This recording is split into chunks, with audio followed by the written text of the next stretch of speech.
one thing they can't do. I think one thing's getting overlooked quite a bit. Aaron Rodgers isn't a Jet yet, boys.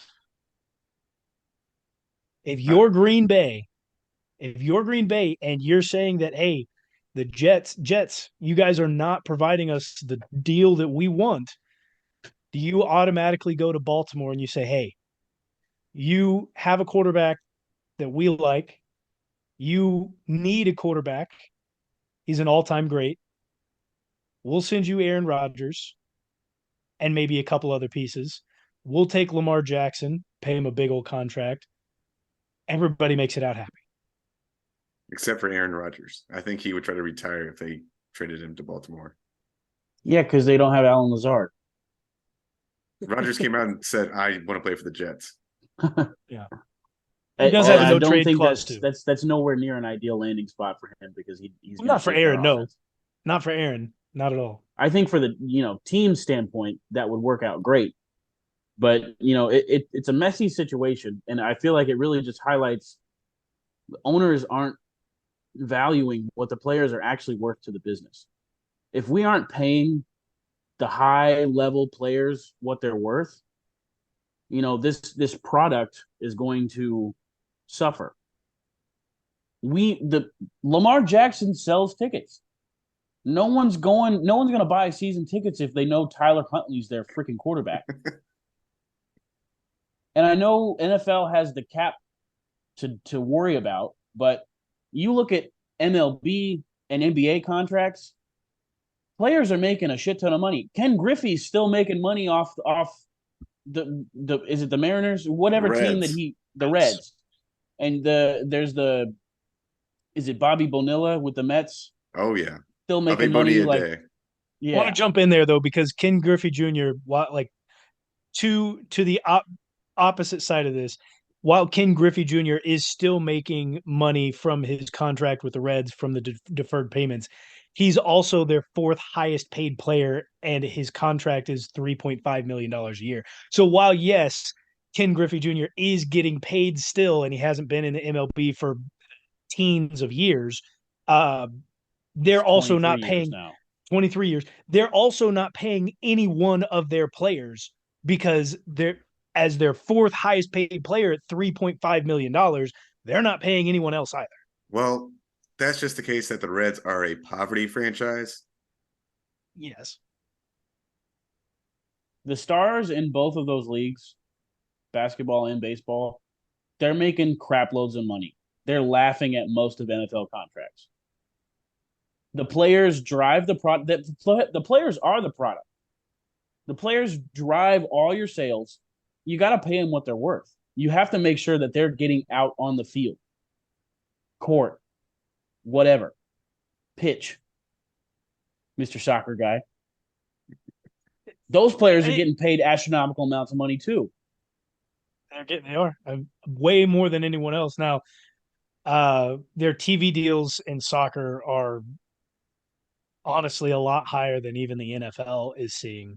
Um, yeah, I mean, that's just everybody else is getting paid more. Not only are they getting paid more, all their contracts are fully guaranteed. MLB, NBA, soccer, their contracts are fully guaranteed. You also have the insurance that goes on top of that. Nobody else is complaining in all the other leagues. They're only complaining about that in the NFL and all the other benefits that you would see from any of those three sports or many, even professional rugby. Maybe it's not the amount of money that they're getting, but they are getting the benefits that you're also seeing with soccer, baseball, basketball, stuff like that. So NFL has got a long way to go, but My guy, and unless you're like the best of the best worldwide, rugby players aren't making enough to live. Like no, I like didn't. I they didn't got to mean have other paycheck jobs. wise. I was saying no, no, no. I wasn't meaning paycheck wise. Like I was saying benefits wise. Like even in that sport, they're still getting the medical insurance and things like that. Whereas in the NFL, once you're done playing, you're not. You are not getting insurance if you don't meet that veteran status. Shut out rugby though. That's like the third or fourth week in a row we talked about it. Slowly becoming a rugby podcast. Ty Bob's adopted heritage has him way more interested now. Un poquito. It's fun. I'll tell you that. It's the most fun thing I've ever done in my life. And I'm striving to get back in shape so that I can return to the pitch. The soccer pod now? You play on a pitch in rugby too. It's a rugby pod. Yeah, they gotta get the contracts figured out. They gotta value players. The owner, like, as much money as you think the players are making in the NFL, the owners are making way more, way Exponentially. way more. Uh, and that's just from the team, not any of their other business ventures. Like, if you want to talk about the money that these guys are making, it's not just a toy where they're losing money. These guys are making loads and loads and loads of money every single year, and then turning around, and they're able to sell the teams whenever they want for exponentially more money. Where Mike McDaniels was the Dolphins head coach was just talking about it. They said that the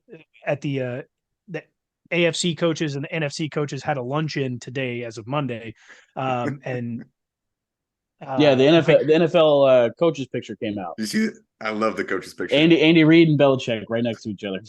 Only one's in always in shorts. shorts.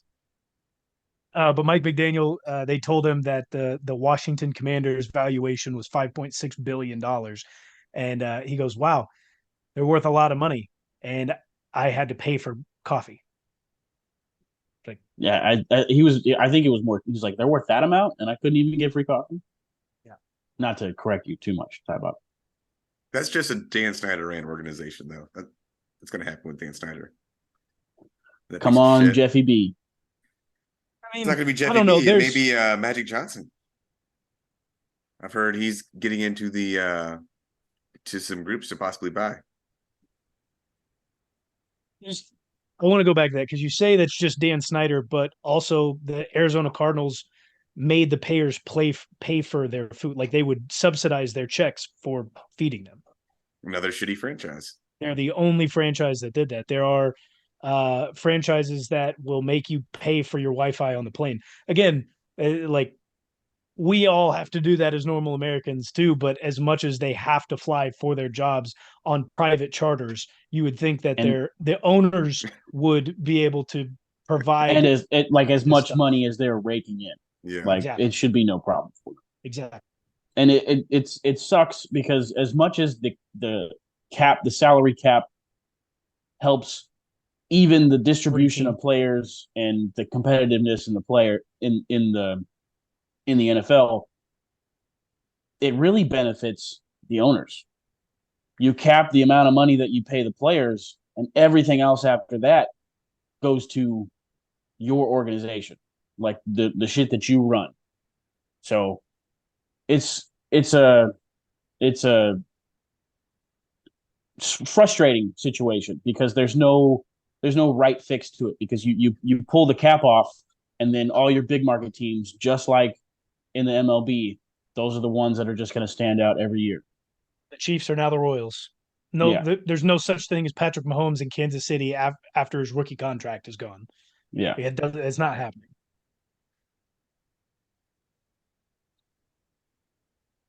I don't want that. We have to have the cap. I've been wanting the NBA, which they do have some sort of a cap with the luxury tax system, which is NBA is just as broken as the MLB. There's a lot of we've talked about the changes that need to go there, but you know, nothing compares to what the NFL does in making sure that there's parity, even when some teams are good for a long time or a longer amount of time than the others. You're still seeing a bunch of changes. I mean, look at Jacksonville Jaguars. They made the AFC championship and then they were nothing. And now they're back to being like, okay, they can make the playoffs. They can win their division type of thing. Yeah, but they also have the tanking way differently for the other sports. MLB, you got to have the guys in there. You're not going to get them right first year. It's going to take them a few years in the minors, even if they figure it out then. It's going to take them forever. NBA, they have the lottery for the draft. So even if you have the worst record in the league, you're not guaranteed the first pick. So Yes and no. It is easier. I feel like it is a lot easier to rebuild in the NFL than it is in the NBA. There's one player in the NBA. It does not take one player in the NBA anymore. Yeah, not anymore. Not We are anymore. in a But I different mean, different era of basketball. not to win. I'm not saying to win. It takes one player to get good and recruit other players to want to come along. Whereas in the NFL, like you realize how much work the Kansas City Chiefs had to do before they could get Patrick Mahomes? Like, yes, you can't can you rebuild more efficiently in the NFL? Sure. But it takes immense, far more immense work in the NFL because it's a 53-man roster. It takes much, much more to create a winning franchise in an NFL than it does in any other sport. Well, I think in the NBA and MLB, the smaller market teams might have an easier chance for runs, like not necessarily being great for a long period of time, like that type of rebuilding, but they can go like a 1 or 2 year run where they're really good and they compete. I don't necessarily see those type of teams winning championships, but they make some noise, they get fans out, they make money. They're it does take way more to, like, you have to have a full system. You have to have more good players on your team to rebuild an NFL franchise. So it's just it's set up differently, and the NFL has the best product by far. Viewership shows that, but the way we value players in the NFL and their health and well-being and their livelihoods, it just doesn't, the valuation doesn't match up. The NFL's done a fantastic job of getting the fans behind the owners. Which Like when you look is at it, makes zero you get the sense, but fans, but well, it I think doesn't there's make a zero media sense. movement that's kind of moving towards like the players benefit, but It is because the player empowerment that you're seeing in other sports, NBA, MLB, soccer, you always have in these like your favorite club. But if your club sucks, it is much more fun to go and follow your favorite player that's playing well and on these much bigger teams because they don't have to worry about the cap space. In the NFL, they have gotten people, including the three of us, so behind our team that we would much rather support our team than we would individual players. We would much rather, okay, yes, let McCole Hardman walk instead of paying him to stay here as a Chief, even though we drafted him. Or a better example of Juan Thornhill. Dude came in, played fantastic, got injured, then came back and played really, really, really well. It's like, okay, we're fine with letting him walk because we know we're Chiefs fans. We're not going to go and follow a Juan Thornhill or anybody else that leaves the Chiefs. Like Patrick Mahomes, God forsaken, like leaves one day. We're going to be Chiefs fans at the end of the day. Like we'll cheer for Patrick, but we're not going to be like buying a Patrick Mahomes jersey if he goes to another organization. It's not going to happen. I feel that, and I just feel like that's like we're slightly moving away from that. The people that are true fans of the game, just like for example, I mean, we gave Juan Thornhill well wishes when he left. Colin Saunders going to the Saints. There was Chiefs fans had a lot of great things to say about him. So I think there is a movement out there that is supporting. We're going to be fans of the Chiefs, but moving on from favorite players, there's no, unless you spout off some nonsense, kind of like McCole Hardman's doing. There's still that sentiment of like you did great for us. You did wonderful things on our team. Good luck in the future. Until you play our team, like I wish you the best of success. Yeah, but it's not the same as when you look at the MLB or NBA, where it's like, just for example, LeBron when he leaves Cleveland. Cleveland lost 75% of their TV viewership, and everybody went and they were a Miami Heat fan, and everybody buys Miami jerseys, and everybody in Cleveland's walking around with a Miami Heat jersey on that has the number 6 on the back and LeBron. Like I said, like if I you don't think see that was Patrick happening in Mahomes Cleveland, leave, man. Oh no, that was happening in Cleveland. I think that was just fans from outside of Cleveland. Because I specifically remember a lot of jerseys being burned whenever he There Burned. were a played lot there. of jerseys being burned, and there were a lot of Heat jerseys being bought and worn around in that city too. I mean, he was also the number one selling jersey in the NBA forever. So He's the kid from Akron. What I'm saying is that's not happening anywhere in the NFL. That will not happen. Not to the same degree. Not no, you're right. Not to the same That's degree. the point. That's the point that I'm getting at is like there will be like yes, we're going to give well wishes because like yes, we do enjoy those players that gave us great memories and they treated us well and it was reciprocated on both sides. But you're not going to see a star move somewhere and then a flock of fans go and find that person outside of Tom Brady. Let me just blow your mind here real quick. I bought a Tony Gonzalez Atlanta Falcons jersey when I was younger. You're a horrible human being and no longer a teacher. Get off the podcast. Tony G was my boy. I wanted to be a tight end so bad. in all your playing time, Tybo, did you ever get to play tight end besides like intramural No, football? no. I didn't even get to play that in intramural football. So I thought we kind of played tight end one year. I mean, We were linemen that went out for passes. linemen that went out for passes, sure. But no, outside of Little League football, I switched to defense in high school. So I got some playing time at linebacker. Uh,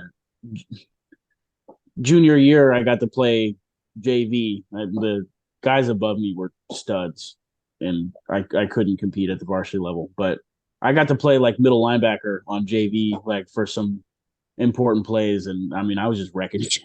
So that was fun.